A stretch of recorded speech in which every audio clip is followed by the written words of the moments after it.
সম্মেলন পেয়ে আপনারা খুশি না বেজার? জোরে আওয়াজ দিতে হবে মুসলমান, খুশি না বেজার? মুসলমানদের মনের ভিতরে প্রকৃত আনন্দ হয় তখনই যখন তাদের সামনে কোরআনের মাহফিলের আয়োজন হয়। জোরে বলেন ঠিক। মক্কা তৎকালীন বেঈমানেরাও কোরআনের আয়োজনে আনন্দিত থাকতো, কিন্তু বর্তমানে বাংলাদেশের তথাকথিত কিছু নাস্তিক যাদের অন্তরের মধ্যে কোরআনের মাহফিল দেখলে যারা চন্দ্ররা সৃষ্টি হয়, বলে ঠিক কিনা মুসলমান? এইজন্য অনেক মানুষ দেখবেন যে কোরআনের মাহফিল দেখলে তাদের আর গায়ে জ্বালা যন্ত্রণা সৃষ্টি হয়ে যায়, ঠিক কিনা? অথচ উলামায়ে কেরাম আছে, আবু জাহেল, আখনাস, এরকম বড় বড় কাট্টা কাফেররাও রাতে অন্ধকারে বিশ্বনবীর দরবারে গিয়ে কোরআন তেলাওয়াত শোনার জন্য হাজির হইল কিনা? জোরে বলেন ঠিক কিনা?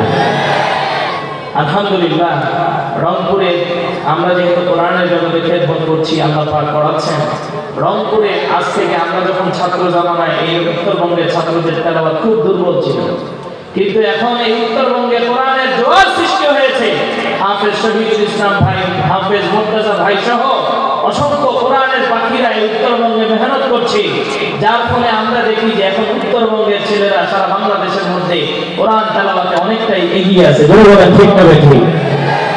এটাকে ধরে রাখতে হবে, মেহনতকে আরো বাড়ায় দিতে হবে, বেশি বেশি এরকম কোরআনের মাহফিলের, কোরআনের প্রোগ্রামের আয়োজন করতে হবে, যাতে করে আগামী প্রজন্মের ছোট্ট ছোট্ট শিশুদের মধ্যে এই মেসেজ চলে যায়, আমাদেরকেও বিশ্ববিখ্যাত মিশরের বড় বড় সাহেব, তানজানিয়ার বড় বড় সাহেবদের মতো বাংলাদেশের আগামী প্রজন্মের সন্তানেরাও কোরআনুল কারীমের তেলাওয়াত করে বিশ্বের দরবারে উজ্জ্বল দৃষ্টান্ত স্থাপন করবে ইনশাআল্লাহ, ঠিক কিনা? আমি গত মাহফিলেও বলেছি, আমি মাহফিলেও বলি, তেলাওয়াত মাহফিলে কারীদের কাছ থেকে তেলাওয়াত করা, শ্রোতাদেরও একটা কাজ আছে, একটা কাজ আছে না? জোরে বলেন সেটা কি? তাকবীরের আওয়াজ না, জোরে বলেন কিসের আওয়াজ? দেখি আপনাদেরকে একটু ট্রাই করি। আমি তো শুরু করলাম, তারপরে বিদেশি কারি সাহেবরা একের পর এক তেলাওয়াত করবে।